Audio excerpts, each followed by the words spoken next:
Bonjour à tous et bienvenue à un autre épisode d'Evelyne et Gabrielle font un podcast. Je me présente, Gabrielle Caron, en compagnie de mon amie et co-animatrice Evelyne Ferron. Bonjour! Et on est très heureuse de se retrouver encore une fois aujourd'hui. Evelyne, c'est moi qui ai choisi le sujet. On va parler d'un de mes personnages historiques préférés, Catherine de Médicis. Je l'aime tellement, je l'adore. Mais pourquoi donc? Je sais, tu m'en parles souvent quand j'étais passée à Trois-Bières, c'est un nom qui revenait. Je connais ton intérêt pour l'histoire de France, mais elle en particulier, est-ce que c'est parti d'un roman historique? Est-ce que c'est parti d'un film? D'où ça vient cet intérêt pour la veuve ou la régente noire qui est Catherine? Ou c'est Franck Ferrand qui t'a contaminé, je sais pas. Franck Ferrand, je l'aime assez lui aussi. Mais mon prochain podcast, Gabrielle et Franck Ferrand font un podcast. Bye Evelyne! Catherine de Médicis, la première fois, c'est quand j'ai lu La Reine Margot. C'est d'Alexandre Dumas. Oui, d'Alexandre Dumas. Donc, elle apparaît dans ce roman et tout très sombre, très méchante, très sans pitié. Très dumasquesque. Exact. Qui aime bien démoniser les femmes. Oui, elle est vraiment dépeinte là, comme étant sans pitié, l'honneur, la France, la patrie avant tout, oh yab mes enfants, vraiment comme ça. Mais ça a été un personnage qui m'a accrochée, justement parce que j'aimais quand même cette aura de force et de pouvoir qui se dégageait d'elle, surtout à une époque où les femmes étaient toujours reléguées, bon, au deuxième plan, tu sais, pour pas dire au troisième, quatrième. Après, bon, évidemment, je me suis intéressée à elle, j'ai commencé à lire, elle faisait souvent des apparitions dans certains romans que j'ai lus. Et pour moi, Catherine de Médicis, elle a deux vies. Donc, elle a sa vie où elle est mariée, où elle est reine de France, tout simplement, un peu effacée. Et elle a sa vie, j'ai envie de dire, de femme libérée. Portant supposément le deuil. Je la trouvais vraiment, tu sais, évidemment, là, bon, c'est elle qui régnait ou qui était à la Régence pendant le massacre de la Saint-Barthélemy, qui est un événement très sanglant en France. Mais, malgré cette, bon, je vais appeler ça une petite bévue, elle a quand même travaillé fort pour que les religions cohabitent paisiblement. Il y a quand même eu ce désir de paix et de bonne entente dans le royaume. J'ai beaucoup aimé aussi tout ce qui est l'escadron volant, où est-ce qu'elle servait de la séduction pour aller chercher des secrets. Ça, c'est le côté romancé, beaucoup que t'as vu, là. Je sais! Mais c'est quand même intéressant, tout ça, parce que ça a vraiment existé. Bon, à quel niveau, c'est une autre histoire, là, mais reste que ça a quand même existé. Et Catherine, elle avait son, c'est quoi, astrologue? Oui, on pourrait dire astrologue, oui. Puis il y avait comme ce côté mythique aussi où elle s'intéressait justement là à son c'est pas son parfumeur aussi, René je sais pas quoi. Ben, elle avait plein de gens dans son entourage, mais tu sais, bon, le parfumeur a été accusé d'être surtout celui qui lui fabriquait des gants avec du poison pour pouvoir tuer des gens spontanément en serrant les mains, là. C'est comme un parfumeur... Empoisonneur. Empoisonneur, c'est ça. Fait que je trouve qu'elle a vraiment une ombre forte et puissante, puis qu'on a un peu de la misère à justement séparer la légende de la vraie femme, mais qui quand même a été une femme d'exception, qui avait justement le royaume à cœur et qui a su faire... C'est pas elle aussi qui a amené son fils faire le tour de la France pour que tout le monde voit le roi, pour lui faire connaître son royaume? Ben, Charles IX, elle a essayé de le mettre le plus possible en avant-plan. Il était jeune, c'était un problème, en fait. Ben, c'est ça qui lui permettait d'être régente, c'était un problème. Donc, elle a essayé de le mettre beaucoup en avant-plan, ce qui n'a pas toujours été une bonne stratégie nécessairement, non. Tu comprends, j'ai une fascination, un peu comme Élisabeth Ier, là, que j'aime aussi beaucoup. C'est des femmes fortes, des femmes de tête, qui ont su faire leur place et qui n'ont pas accepté le rôle de faible femme. Tu sais, qui ont vraiment... C'est comme des féministes avant l'heure, finalement. Ben, c'est sûr qu'en plus, c'est des femmes éduquées, hein, quand t'es dans ces positions-là, ce qui est pas donné à beaucoup de femmes de leur époque, c'est quand t'es destinée à être une princesse ou à être une reine ou à te marier comme ça dans la haute aristocratie, peu importe les royaumes à l'époque, on est au 16e siècle quand même, on va se situer dans le temps. Et c'est sûr que ce sont des femmes qui ont cette chance exceptionnelle dès l'enfance d'avoir des tuteurs. Elles ont des formations en géographie parce qu'on est quand même à l'époque l'époque de la Renaissance. C'est le début des grandes découvertes, c'est le début de l'exploration un peu partout. Et il y a une nouvelle conception du monde qui apparaît. Donc, on a une formation en géographie pour voir, ben bon, la France, l'Angleterre, les empires coloniaux. Ben, c'est quoi nos colonies? Alors, comment ça s'inclure aussi dans notre géographie? Souvent, on va utiliser des cabinets de curiosité pour les éduquer là, aux créatures, serpents et autres des autres pays pour qu'elles aient une idée du monde qu'elles ne visiteront peut-être pas, mais qu'elles comprennent un peu la diversité de la planète. Donc, elles ont une ouverture d'esprit à la Renaissance aussi, ces femmes-là, qui est vraiment beaucoup plus grande que des femmes éduquées à la cour à l'époque du Moyen-Âge, où, bon, cette conception peut-être beaucoup plus vaste du monde n'existe pas. Puis, tu sais, ce sont des femmes qui vont avoir, ben, tu sais, on va les inviter à lire beaucoup pour être capables de discuter dans les salons, de tenir des conversations. Donc, elles ont des formations en littérature, elles ont des formations en latin. Ça, c'est évident aussi, parce qu'il y a toujours la question des textes religieux qui sont importants, qui, à l'époque, il n'y a pas cette démocratisation de la religion, donc tout est en latin, donc il faut maîtriser le latin, surtout qu'on est à l'époque de la Renaissance, l'humanisme monte aussi. Alors, cette importance de redécouvrir les textes anciens devient de plus en plus gagne aussi, je te dirais, les hautes sphères, la haute aristocratie et tout ça. Fait que ce sont des femmes qui vont aussi avoir de la formation politique, parce qu'on sait très bien que si elles épousent un roi ou un prince qui pourrait éventuellement devenir roi, ben, ce sont des femmes qui, si le roi est à la guerre ou quoi que ce soit, ont à tenir les rênes et justement peuvent éventuellement assurer une régence aussi pour leurs enfants. Alors, ce sont des femmes qui ont des formations politiques. Qu'on pense à Catherine d'Aragon en Espagne, qu'on pense à Isabelle de Portugal, qui va être l'épouse de ton favori Charles Quint, qu'on pense... Oh mon Dieu, t'es vraiment ma seule amie avec qui je peux avoir un insight de Charles Quint.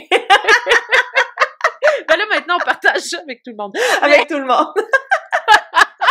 Et alors voilà, on est dans cet univers-là. Fait que oui, le côté femme libérée vient aussi du fait que ce sont des femmes qui ont une haute éducation à une époque où, je veux dire, une majorité de femmes sont illettrées. Elles savent à peine compter, à moins d'être femmes de commerçants et tout ça. Elles n'ont pas une éducation qui est très, très poussée. Et comme elles ont toujours des discussions dans des salons avec des hommes aussi, ben elles enrichissent constamment leur façon de débattre, d'argumenter. Bon, il y a tout ça qui vient quand même dans ce genre d'univers-là. S'ajoute à ça le fait que cette Catherine de Médicis, ben ça le dit, Medici, cette famille puissante de banquiers de Florence qui en sont venus à gérer la politique de Florence. Faut rappeler que à l'époque de la Renaissance, l'Italie n'est pas un royaume unifié. Ça va arriver juste au 19e siècle avec Garibaldi et compagnie, là, à l'époque où Dumas va aussi s'intéresser à l'unification de l'Italie. Mais avant ça, l'Italie, c'était... Alors qu'ailleurs, on avait le royaume de France, d'Angleterre, d'Espagne, du Portugal. L'Italie, c'est une mosaïque, en fait, de principautés, de royaumes ou de républiques. Et Florence, à l'instar de Venise, est une république. Et les Medici, donc cette famille de puissants banquiers, dont le patriarche et Côme de Médicis, domine beaucoup la sphère politique. Ça, c'est sûr. Mais ça fait en sorte que ces gens-là sont devenus tellement riches que même si ils n'ont pas de statut royal, c'est ça qui est particulier avec Catherine de Médicis aussi, qui va lui nuire au niveau de l'image qu'elle va avoir à la cour de France, c'est qu'elle n'est pas d'une lignée. Elle ne vient pas d'une grande lignée royale, elle n'a pas de sang noble à proprement parler, elle vient d'une famille riche et puissante qui gère un peu comme une monarchie, en fait, la République de Florence débat, en tout cas parce que c'est une république avec beaucoup de débats politiques quand même, mais elle n'est pas d'une lignée princière. Sauf qu'elle est tellement riche que c'est sa dot qui devient intéressante. La dot qui vient avec Catherine de Médicis est vraiment, vraiment impressionnante. Et c'est dans ce contexte-là, alors qu'elle est adolescente et vraiment jeune, elle a quelque chose comme 12-13 ans, quand on commence à discuter du fait qu'elle va probablement pouvoir épouser un prince de France qui deviendra éventuellement roi de France, là, qui va être le futur Henri II. Donc, il faut dire qu'elle est adolescente. Ça, c'est quelque chose qu'on a toujours de la difficulté, on dirait, à concevoir, mais un peu aussi comme Samuel de Champlain qui va être fiancé à Hélène de Champlain, celle qu'on appelle Hélène de Champlain, là. Elle a 14 ans. Tu sais, je sais, mais quand ils sont fiancés, elle est encore plus jeune que ça. C'est des époques où les alliances matrimoniales se font très jeunes parce qu'il y a trop de compétition entre les royaumes. Ben oui, puis rappelons-nous aussi qu'on meurt à 21 ans, là, tu sais. Pour certains, certaines. C'est sûr que quand tu vis dans les hautes sphères, t'es tellement mieux nourri, t'as tellement un mode de vie plus agréable que t'as des chances de vivre beaucoup plus vieille que ça quand même, mais il y a tant de maladies qu'on comprend pas, la médecine n'est pas assez évoluée que ça y fait aussi. Et donc, c'est un peu dans ce contexte-là, la dot de Catherine de Médicis la rend intéressante. Et c'est comme ça, en fait, qu'on va contracter cette espèce d'entente entre les Médicis et la France, où elle sera fiancée, éventuellement mariée à l'âge de 14 ans à Henri II. Henri II, qui est quand même un roi destin tragique. mais qui a instauré quelque chose aussi. Ça existait un peu avant lui, mais c'est vraiment lui qui confirme un peu cette tendance.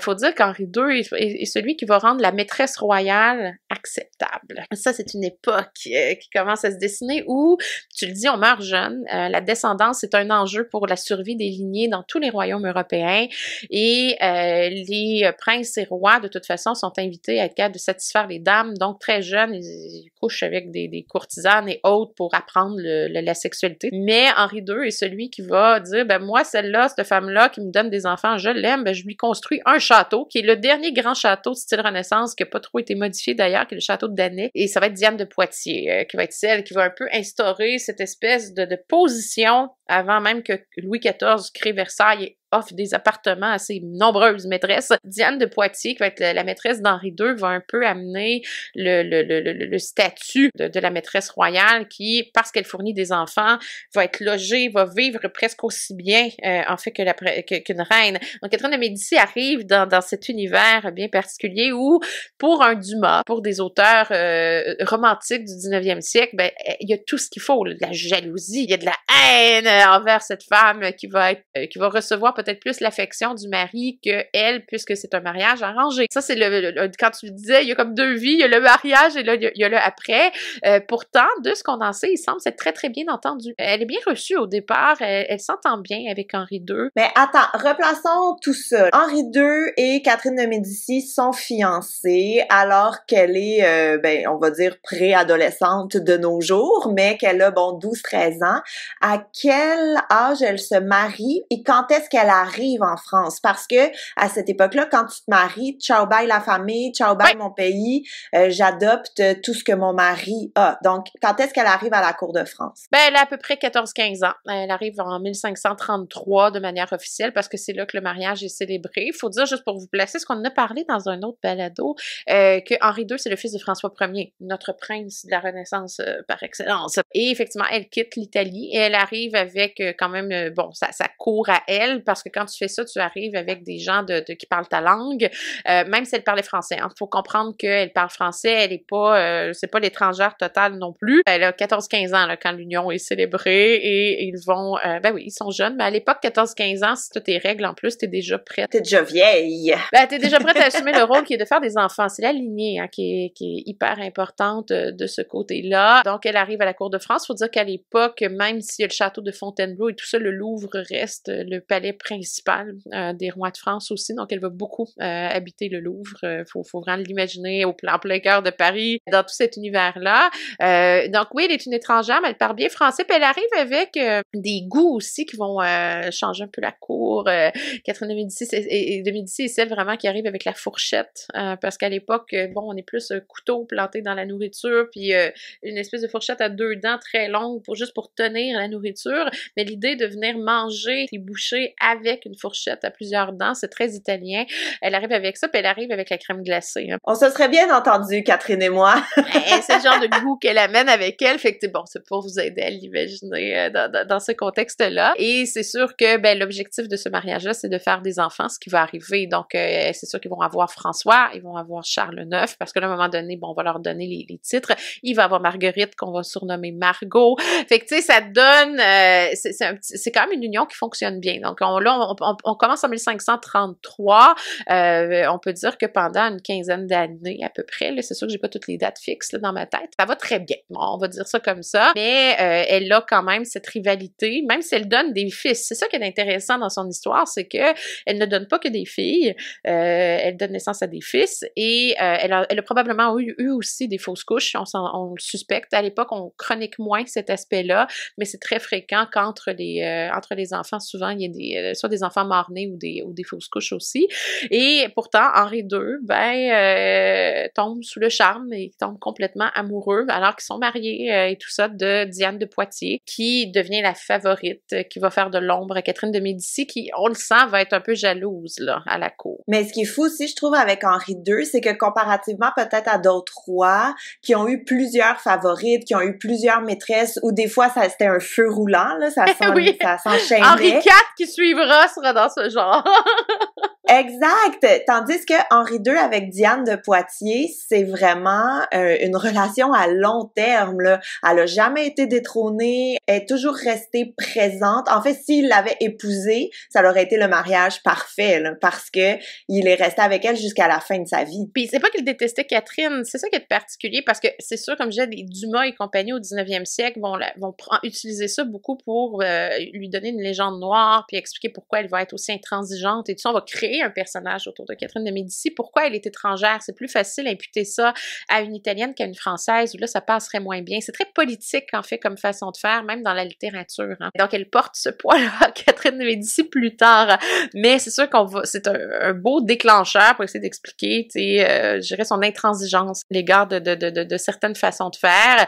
Surtout ce mariage arrangé qui viendra avec Marguerite et Henri de Navarre. C'est sûr que Diane de Poitiers, effectivement, comme je disais, si vous voulez voir un château qui reste aujourd'hui, qui a gardé le style Renaissance, qui n'a pas été remodelé tant que ça, c'est le château d'Annette. Alors, A-N-E-T, qui est vraiment le château de Diane de Poitiers. Donc, c'est tout un château là, pour une maîtresse royale. Elle a vécu dans le très grand luxe. Elle a fourni des fils. Il faut dire aussi que c'est l'époque où on commence à la peindre nue dans le bain, avec la poitrine très en évidence, avec souvent les enfants, des nourrices et tout ça. C'est un style qui commence à apparaître quand on veut montrer la puissance d'une maîtresse royale, celle qui est capable d'assurer une lignée. Mais ici, Catherine de Médicis est tout aussi capable d'assurer cette lignée. C'est ça qui est particulier dans cette histoire. Donc, tu as raison, on voit vraiment une relation amoureuse d'Henri II avec Diane de Poitiers.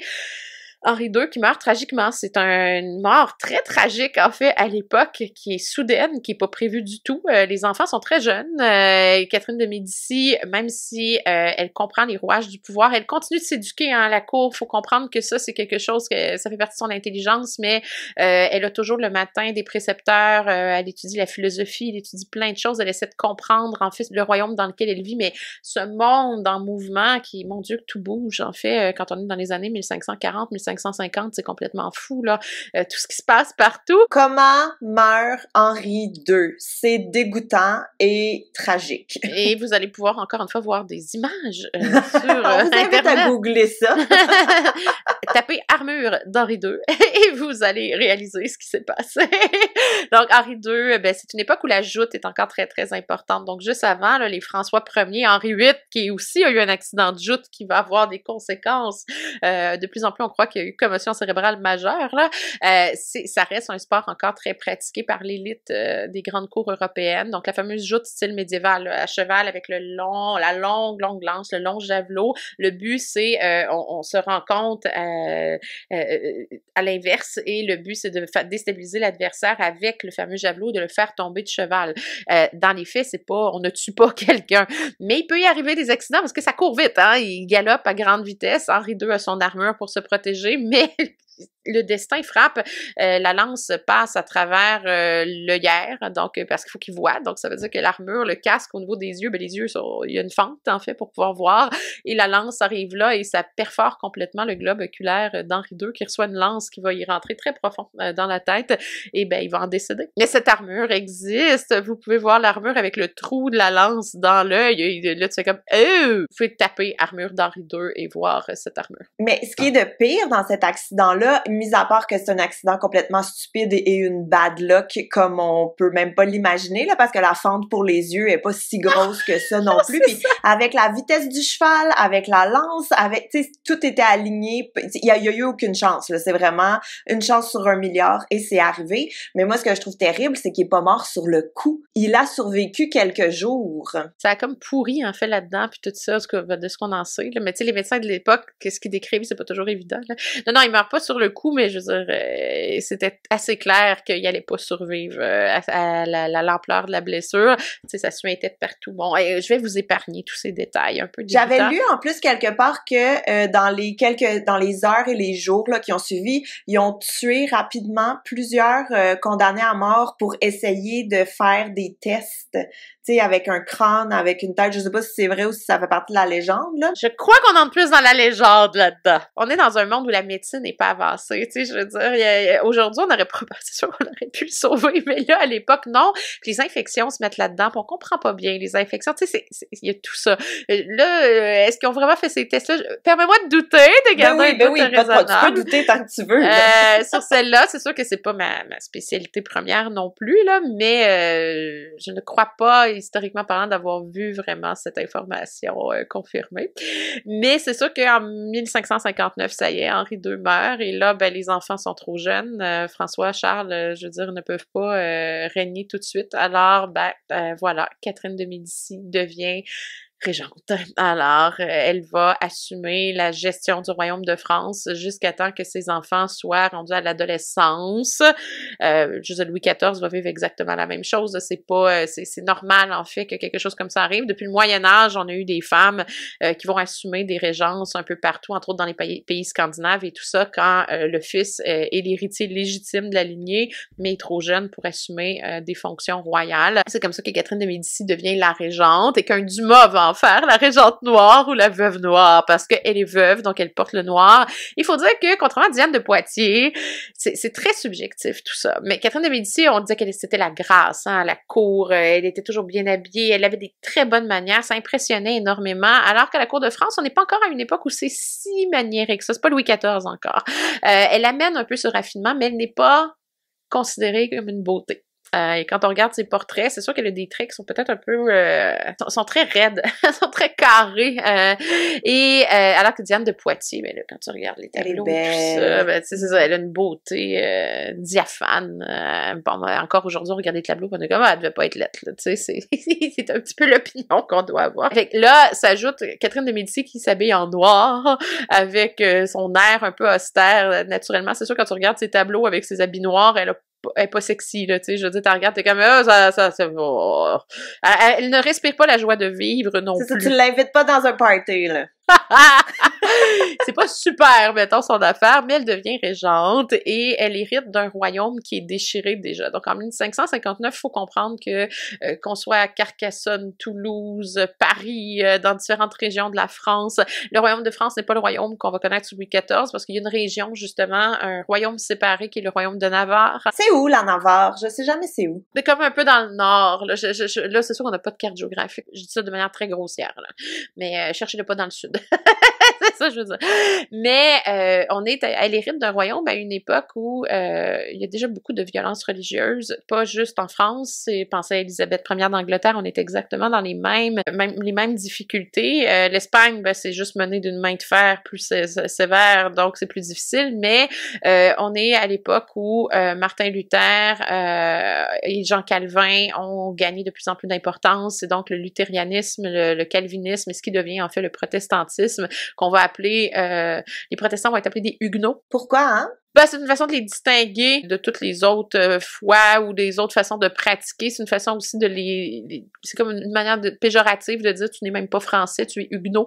Il y a comme un côté vont être très péjoratif qui vient avec ça. C'est de la foi protestante prend de l'ampleur. Faut dire que c'est une époque où on a beaucoup de colère envers l'Italie, envers le Vatican et tout ça parce que on a eu des papes, on peut penser juste avant au Borgia et tout, qui ont exagéré, là, je veux dire, qui pensez à comment on a construit la chapelle Sixtine. Tu sais, je veux dire, le Vatican est devenu comme une espèce de lieu où les papes, les cardinaux vivent dans un luxe inouï, ne pratiquent pas du tout, en fait, les vœux de charité, de pauvreté. Chasteté, et voilà, chasteté. Et ça leur est beaucoup reproché. Donc, Martin Luther, qui avait publié ses 99 thèses, disant, ce moine allemand, disant, hey, come on, là, je veux dire, ça n'a pas de bon sens, qu'est-ce que vous faites là? Et en même temps, ben, vous voulez que les gens écoutent vos sermons, mais vous ne leur donnez pas la chance d'interpréter eux-mêmes le message de Dieu, ça n'a aucun sens. Il faudrait que les gens puissent lire la Bible. On est à l'époque où l'imprimerie est développée. D'ailleurs, la première chose que Gutenberg a imprimée, c'est la Bible en langue vernaculaire. Je sais pas ce que ça veut dire. En langue parlée. Ah, parce qu'avant, les textes étaient uniquement en latin, ce qui fait que même si les gens savaient lire et écrire, il fallait en plus maîtriser le latin pour pouvoir lire la Bible.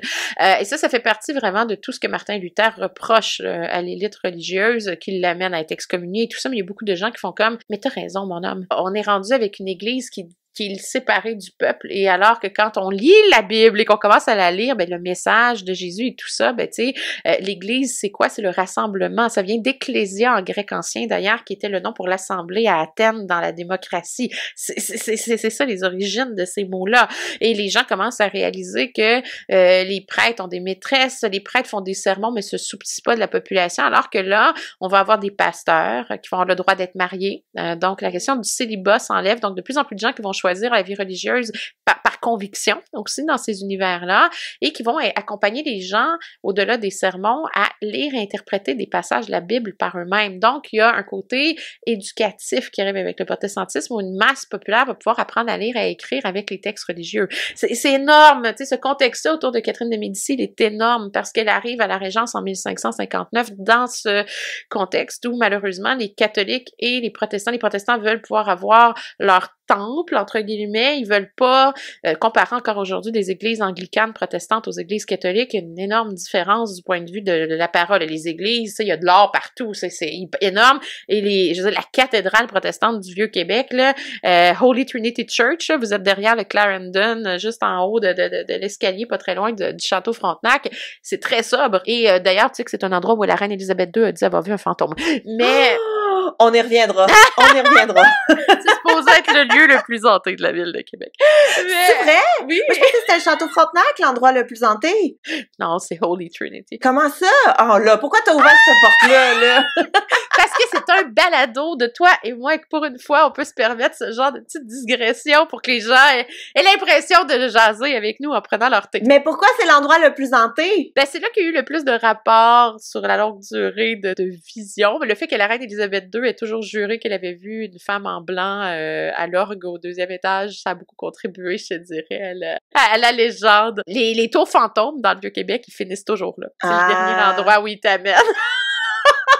Mais Holy Trinity, c'est très sobre. Tout est en bois, il y a presque pas de dorure, c'est terriblement simple. Donc souvent, les protestants, ce qu'ils veulent, ils vont s'installer dans des granges parce que c'est pas ça qui est important. C'est, tu sais, Dieu ou Jésus, quand on lit les messages, ne voulait pas des palais dorés. Ce qu'il voulait, c'est que les gens, tu sais, prient. Et c'est sûr que l'élite catholique qui fait construire les cathédrales au Moyen-Âge, ces évêques qui se vivent comme des rois, qui possèdent des terres agricoles et tout ça, ben pour eux autres, c'est un clash total et ça amène le début des guerres de religion. Alors, Catherine de Médicis, c'est vraiment important de comprendre qu'elle hérite d'un royaume de France qui est déchiré par cette montée très, très, très constante des protestants, qu'ils soient plus luthériens ou calvinistes, on joue dans les mêmes... Il n'y a pas de distinction pour eux. Là. Ben, il n'y en a pas une énorme. Et l'élite catholique, et c'est sûr que le roi de France, en théorie, ben, il est mis sur le trône par Dieu, c'est un monarque de droit divin, et Louis XIV va confirmer ça de manière plus grande, oui, il va l'amplifier, mais c'est un problème. Et donc, le royaume voisin de la France, la Navarre, ben, on est à une époque où la monarchie a décidé d'être protestante. Alors, les voisins ont un royaume protestant juste à côté. C'est énorme, là, comme contexte, en fait, quand tu y penses. Et ça s'entretue dans les rues, dans les villes.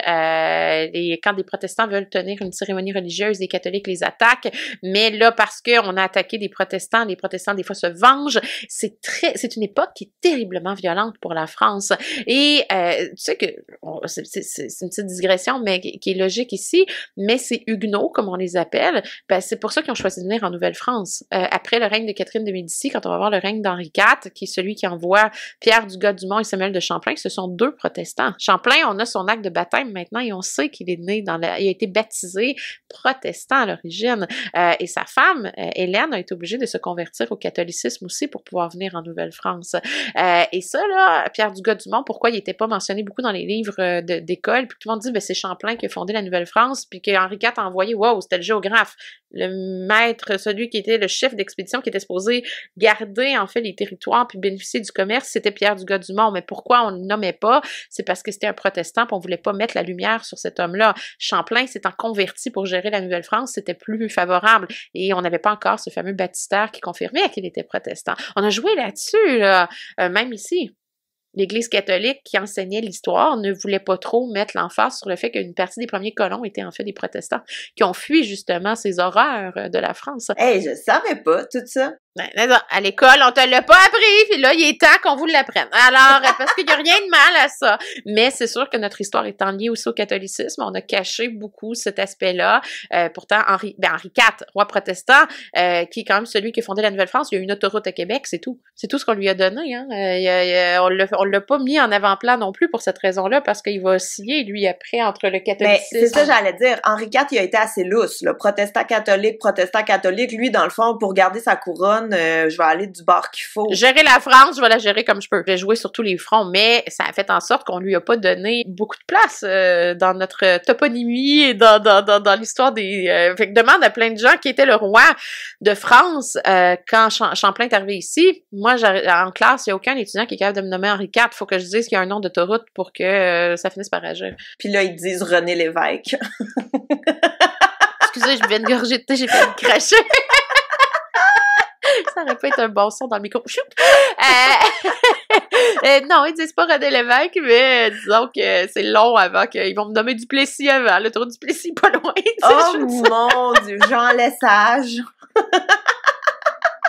Et tu vois les impacts que ça a, c'est énorme. Donc, Catherine de Médicis, c'est ça qui est intéressant, c'est qu'elle arrive avec ce contexte-là, où oui, elle va être intransigeante parce qu'elle doit sauver le royaume de France, elle doit sauver une couronne qui est associée à Dieu et à la foi catholique, mais pourtant, elle n'est pas si intransigeante que ça, parce que ce qu'elle veut, c'est créer une façon d'éviter plus d'affrontements sanglants. Elle hérite d'un royaume où le monde se tue, tu sais, je veux dire, puis se tue pas à peu près, là, ça brûle des endroits où il y a des protestants qui prient, les gens rentrent là-dedans à cheval, tuent tout le monde, hommes, femmes, enfants, là, on se pose même pas la question, c'est des protestants, c'est pas des gens comme nous et les autres, là, puis ça va aller des deux côtés. Des fois, ben, ils sont en train de prier, on va mettre le feu, brûler, allez-y. Tu sais, c'est des millions de morts au total, là, sur peut-être une 70 ans, là, qui, en France, c'est une horreur et elle doit gérer tout ça, fait que, tu sais, c'est pas évident, là, quand elle arrive dans ce contexte-là.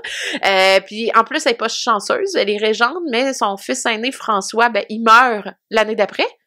François II ne règne pas. En fait, elle perd un de ses fils déjà. Et là, c'est Charles IX qui est tout jeune, il est vraiment jeune, qui va hériter de la supposée couronne.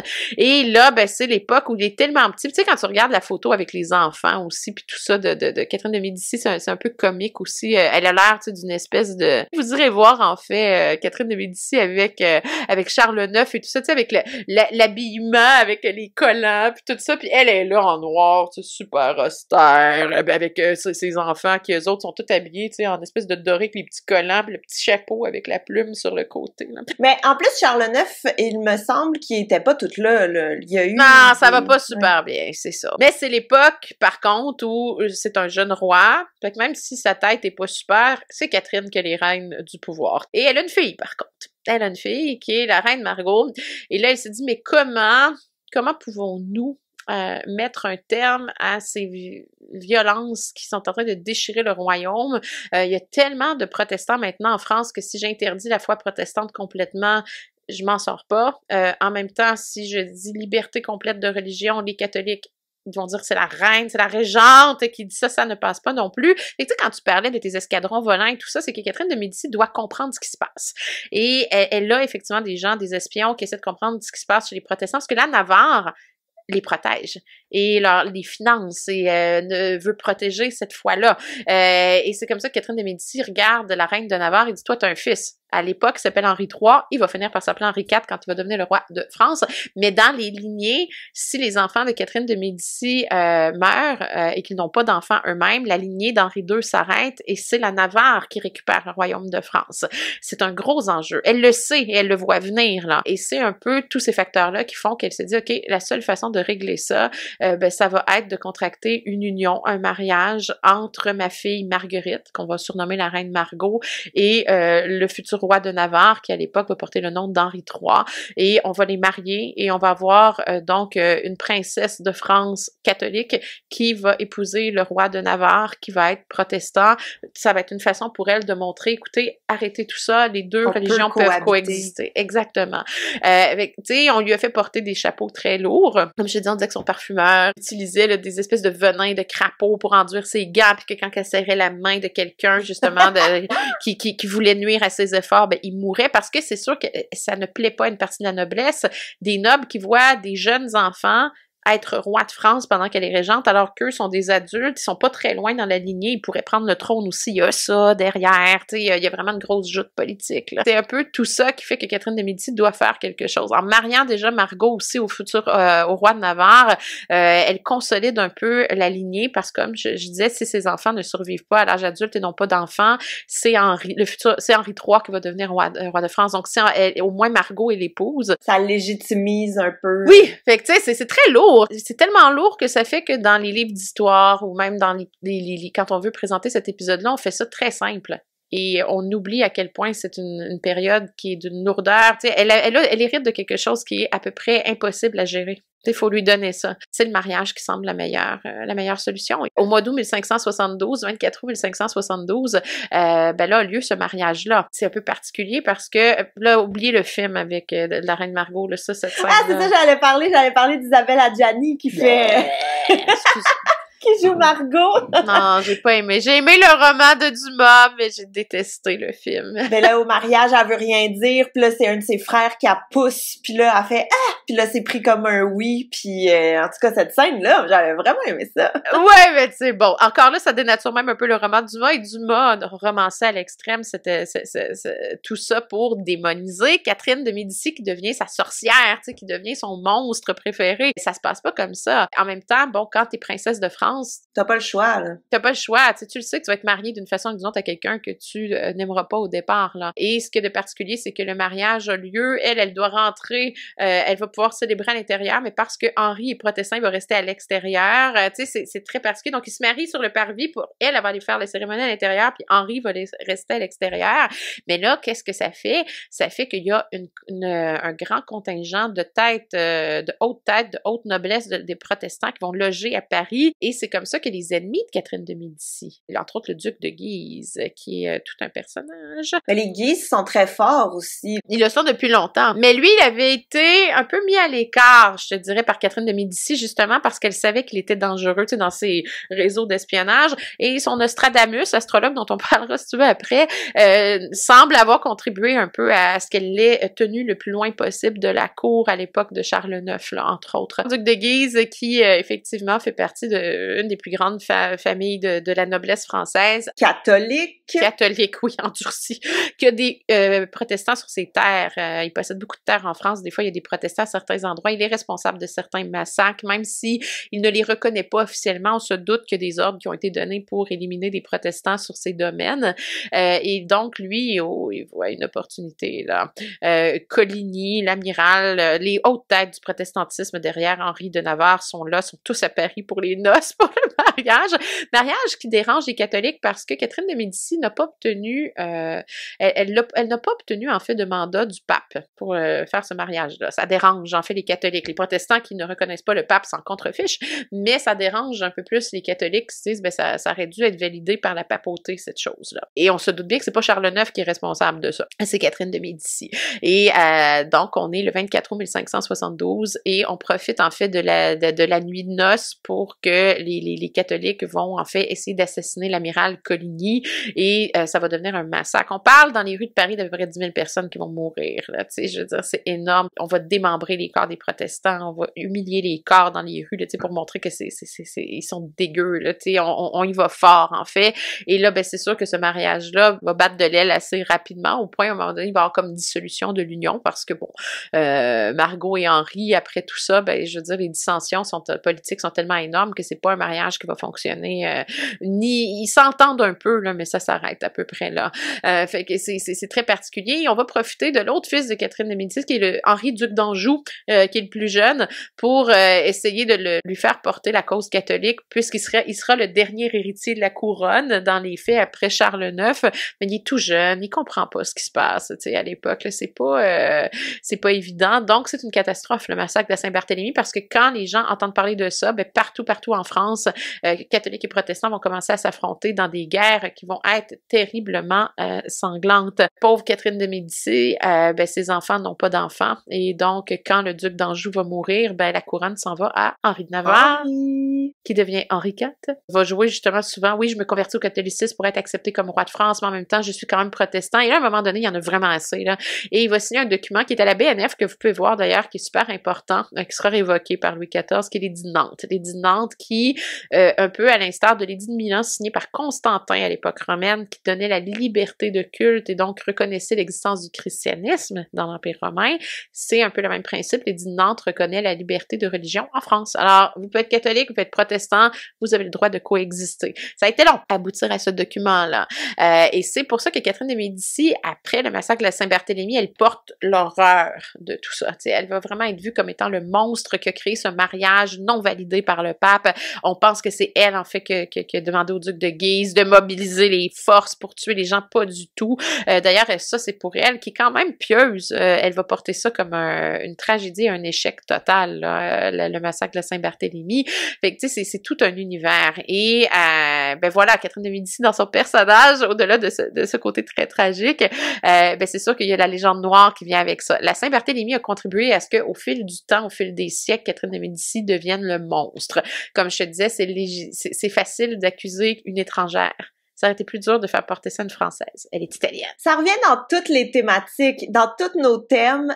Tout le temps, c'est toujours plus facile d'accuser ceux qui viennent pas d'ici. Marie-Antoinette va subir exactement le même sort. L'Autrichienne. Voilà. Et Catherine de Médicis, elle a une cour, et elle a des personnages un peu particuliers qui gravitent dans sa cour que les gens ne connaissent pas bien, dont un certain Nostradamus, qui... C'est elle! Nostradamus, c'est un contemporain de Catherine de Médicis. Oui, c'est l'astrologue de la cour de France, Catherine de Médicis. Nostradamus, pour ceux qui aiment les théories du complot et tout ça, écoute, il aurait prédit un volcan dans le fleuve Saint-Laurent. Fouille-moi c'est qui a dit ça, mais apparemment, tu sais, je veux dire, il a prédit la Première Guerre mondiale, mais tu sais, quand tu lis ses prédictions, t'es comme, t'étires la sauce pas mal, là. Mais c'est sûr qu'elle faisait beaucoup appel à lui pour savoir est-ce que c'est le moment d'agir, est-ce que je dois prendre telle décision à ce moment-là, tu sais, il était très important, elle croyait beaucoup à ça. Mais est-ce que l'astrologie puis la religion, ça se contredit pas un peu? Dans ma tête, c'est comme deux opposés. Si t'es pieuse, pour moi, tu peux comme pas croire à l'astrologie. Aujourd'hui, peut-être, mais à l'époque, tu sais, je veux dire, dans les campagnes et tout ça, même si les gens sont très pieux, ils sont tous encore très païens. Il y a des coutumes puis des traditions qui ont hérité, en fait, des Gaulois, des peuples celtiques qui restent. D'ailleurs, pourquoi on fête la Saint-Jean? Ça en est un héritage direct, là, tu sais, avec les feux de joie puis tout ça, là. C'est pas mort, ces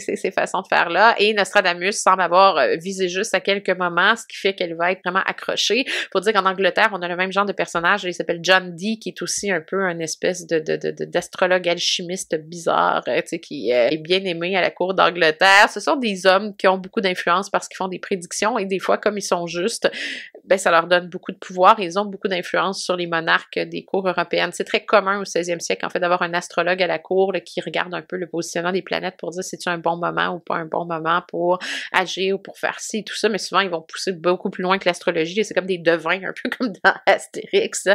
Le devin! Parce que techniquement, c'est Nostradamus qui avait prédit que tous ses enfants allaient mourir. Il lui aurait dit qu'elles atteindraient, elle aurait pas d'héritier, que la lignée s'arrêterait. Ça, elle s'en doutait, mais tu sais, en même temps, elle voyait bien, tu sais, que bon, Charles IX, c'était, comme tu dis, c'était pas le roi le plus solide, puis le duc d'Anjou était jeune et très influençable aussi. Elle sentait bien là, que ça lui glissait sous les pieds. Mais pour une étrangère, tu sais, je veux dire, une femme qui était italienne et tout ça, elle a aimé le royaume de France, pas à peu près, là. Henri de Navarre, qui était Henri III de Navarre, devient Henri IV de France, parce que le duc d'Anjou, Henri, c'est Henri III de France. Bienvenue dans la généalogie bordélique de la France. Mais Henri IV, avec l'édit de Nantes, a quand même réussi pendant un certain temps à pacifier toutes ces tensions-là et à amener la France vers les empires coloniaux. François Ier a été intéressé, oui, à l'époque de Jacques Cartier, mais Henri IV a quand même aidé la France à gagner des territoires, effectivement, là, pour compétitionner avec l'Angleterre, avec l'Espagne, avec le Portugal. C'est pas un mauvais règne dans les faits. On l'appelait le bon roi Henri parce qu'on considérait qu'il était quand même un homme très, très gentil, mort assassiné, encore dans toute cette histoire pas possible. De religion, ouais. C'était pas lui le ver galant? Oui, ver galant, parce que, c'est ça, il... plantait sa graine partout. Alors, Henri IV aimait beaucoup les femmes. Les maîtresses royales se sont multipliées sous Henri IV. Il aimait les femmes. Énormément. Mais Mais ça, c'est un peu comme une autre histoire. On pourra faire Henri IV, parce que tu sais que, bon, Philippe Charlier, qui est un médecin légiste maintenant, qui essaie d'authentifier les corps de certains personnages de l'histoire, a authentifié la tête d'Henri IV, mais il y a des gens qui ont contesté, encore une fois, toujours avec un peu qui ont contesté le livre et les résultats d'ADN et tout ça, parce que tu sais qu'à la Révolution française, on avait vidé complètement, bon, les tombeaux royaux, les corps avaient été jetés dans des fosses communes, mais il y a des morceaux de tête qui ont survécu. On a la moitié de la tête du cardinal Richelieu. Pourquoi la moitié? Et où l'autre moitié? Parce que les enfants jouaient au soccer avec sa tête dans la rue quand ils ont sorti le corps du caveau, fait qu'il en est resté juste à moitié. Une autre époque. Et tu satisfaite, là? Tu voulais parler de Catherine de Médicis? Attends, non, mais j'ai des questions encore sur Catherine de Médicis. Quand son mari est décédé, qu'est-ce qu'elle a fait de Diane de Poitiers? Tu sais, si elle l'a haï, du moins, si elle avait une certaine rivalité avec elle toute sa vie, un coup que son mari était plus là pour la protéger, est-ce qu'elle en a comme profité pour se venger ou elle l'a laissé vivre tranquillement? Elle l'a laissé vivre relativement tranquillement, mais exilée de la cour. Diane de Poitiers, on ne l'a plus revue à la cour à la mort d'Henri II. Mais elle a pas été, assassinée. C'est sûr qu'il y a des gens qui pensent qu'elle est responsable de sa mort et tout ça, vu qu'il y aurait des poisons là-dedans, mais on a pensé à la même chose pour une autre maîtresse royale qui est Gabrielle d'Estrées, tu sais. C'est souvent, oui, ça, elle, c'est plus sombre. Ça, c'est plus probable, par contre. On y reviendra. Pour vrai, là, c'est la maîtresse d'Henri IV qui devait devenir reine de France, mais qui est morte quelque temps avant. Ouais, tu sais, c'est plus particulier. Fait que, tu sais, il y a Dumas qui prête plein d'intentions mauvaises, puis il y a beaucoup de gens qui se sont dit, ben, tu sais, c'est sûr qu'elle aime les poisons et tout ça, elle est responsable de la mort, tu sais, de Diane de Poitiers. Mais je te dirais que chez les historiens, même justement, tu sais, comme un Philippe Charlier, les médecins légistes, bon, on meurt à un moment donné de maladie à l'époque et c'est tout, là.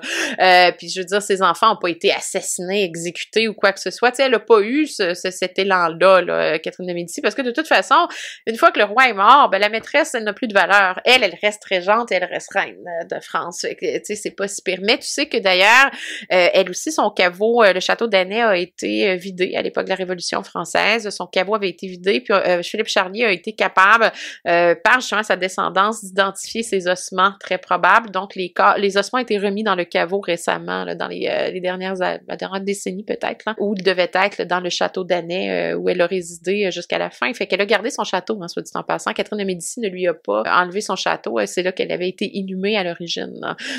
Donc, c'est pas la maîtresse royale qui a eu le pire des sorts, parce que quand tu montes à l'époque de Louis XIII, tu sais, là, ça joue beaucoup plus vache.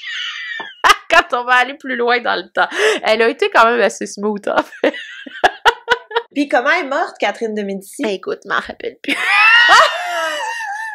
Ben c'est parce que c'est pas spectaculaire, elle est morte au Louvre, là, mais je veux dire, elle est morte de vieillesse. Non, elle a pas, c'est ça, elle est pas... En fait, j'aurais demandé si on sait exactement les causes de son décès, c'est ça. C'est pour ça que je te dis, je m'en rappelle pas, c'est parce que dans les faits, c'est pas marquant. Là. Non, pas du tout. Tu sais, elle est décédée comme sur son lit de mort, mais puis elle a eu l'extrême onction, elle était malade, mais on n'a pas vraiment d'informations sur qu'est-ce qui a pu être sa cause de décès. Il y a juste une chose que je me rappelle, par contre, c'est qu'il y avait une légende, tu sais, quand tu parles des légendes, il y en a une qui est historiquement avérée pour son décès, par exemple. C'est qu'il y a un astrologue qui est pas Nostradamus qui avait dit... C'est ça que j'allais dire, méfie-toi de Saint-Germain.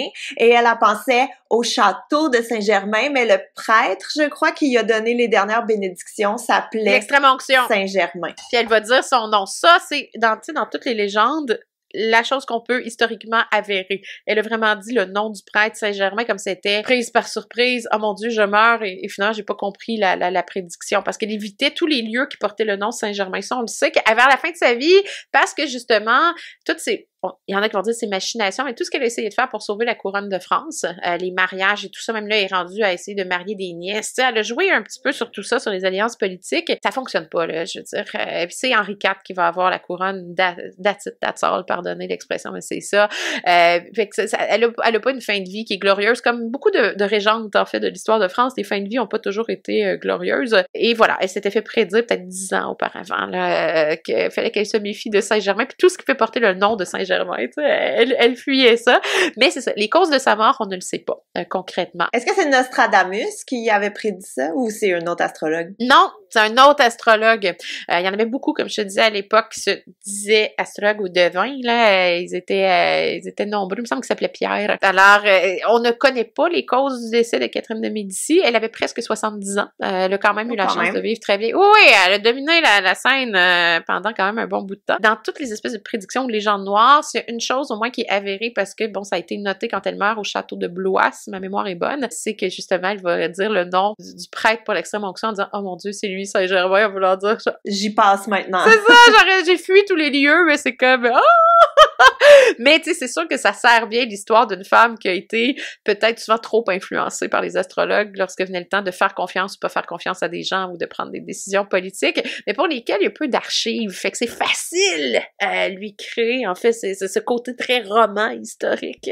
Oh mon Dieu, quel personnage fascinant, pour vrai, là. Tu sais, Dumas, il a trippé là, sur ces affaires-là, tu sais, je veux dire, ça a vraiment marqué son imaginaire.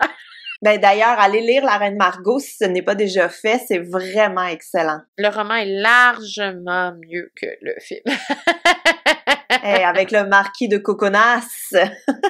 Est-ce qu'il y a d'autres choses que tu voulais ajouter sur Catherine de Médicis? Ben, on lui doit quand même des grandes rénovations aussi au niveau du palais du Louvre, tu sais, la zone des Tuileries, comme on l'appelait, là, qui va avoir une place centrale dans l'histoire plus tard. C'est quand même elle qui va faire construire ça. Mais côté culture, l'amélioration, je dirais, des mœurs à la table, de comment on se comporte à la cour, une certaine grâce associée à la cour française, c'est à elle qu'on doit ça. Et ça, c'est pas souvent mentionné, mais cette Italienne, avec sa culture italienne, a quand même réformé un peu la façon d'être à la cour. Au-delà de toute cette légende noire, de cette idée de veuve noire, elle a eu quand même un impact qui est positif, parce qu'après, on va regarder la cour française en disant, oh, à la cour de France, tu sais, même avant Louis XIV, il y a quand même un certain décorum, une certaine façon de faire, de se comporter, de manger aussi. On lui doit ça. Et ça, on le dit pas assez souvent, qu'elle a eu un impact quand même sur la culture. Elle aimait les arts, c'était une Médicis, hein, faut pas l'oublier.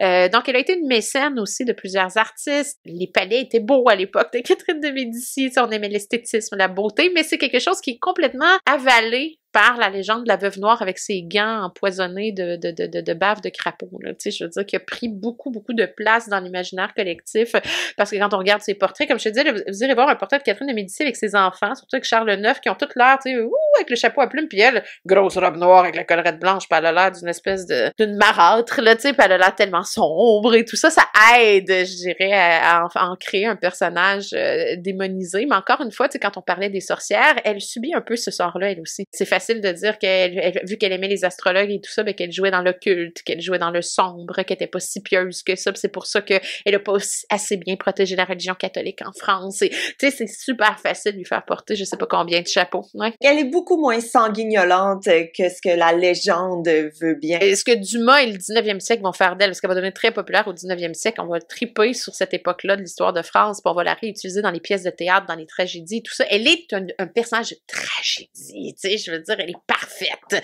Elle incarne plein de mauvaises choses et tout ça, puis je veux dire, les gens faisaient pas vraiment un travail critique ou un travail de nuance comme un historien va le faire à l'époque, mais ça a tellement marqué cette littérature-là, la Reine Margot de Dumas, c'est un roman autant que Les Trois Mousquetaires et Le Comte de Monte Cristo, Trois Mousquetaires qui a quand même changé un peu l'imaginaire par rapport à Anne d'Autriche aussi, tu sais, Dumas, il joue avec tout ça, là. Fait que, tu sais, ça l'emporte sur la réalité. Puis là, les gens sont comme, oh oui, mais tu sais, elle a fait telle machination, là, puis tu sais, elle avait plein d'espions et tout ça. C'est sûr qu'il fallait qu'elle en aille à l'époque, mais qu'est-ce qu'elle en a fait? Elle a pas laissé de traces en disant, j'ai mandaté tel espion pour me donner telle information. Tu sais, si j'avais ça, je serais bien contente, mais on n'a pas ça. Moi, Catherine de Médicis, je pourrais en entendre parler pendant des heures et des heures et des heures, alors j'ai beaucoup aimé tout ce que tu nous as... ben, j'espère en fait que je vous ai fait découvrir un nouveau personnage historique. Pour ceux qui ne la connaissaient pas, je vous invite à aller la googler comme vous n'avez jamais googlé. Et à lire sur la Saint-Barthélemy, qui est juste une fête, en fait. Ça tombait juste ce jour-là, parce que des fêtes de saints en France, il y en a presque à tous les jours. Là. Ça aussi, tu sais, je veux dire, ça serait très long de faire tout le récit des événements, mais tu sais, comment on tue les gens dans les rues et tout ça. Il y a vraiment des choses à aller lire là-dessus qui vont faire mal au cœur. On va dire ça comme terrible, ça. Oui, vraiment. Puis des gens obligés de se convertir pour pas mourir et tout. Là, non, c'était vraiment une nuit que je suis bien contente de ne pas avoir vécu. Disons ça comme ça. Ouais, une époque aussi, je crois. Mais il faisait pas bon vivre, même dans les campagnes françaises, dans les années 1560-1575, là, c'était pas toujours, tu savais jamais ce qui pouvait arriver, là. Voilà. Alors, c'est pour ça que j'aime ça lire sur le sujet, mais que je suis bien contente de ne pas habiter là.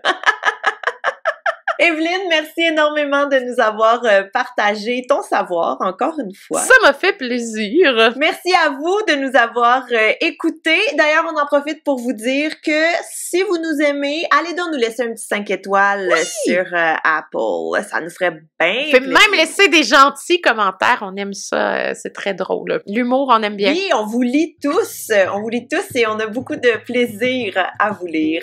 Donc sur ce, on vous dit merci de nous avoir écoutés et à très bientôt pour un autre épisode d'Evelyne et Gabrielle font un podcast. Bye! À bientôt!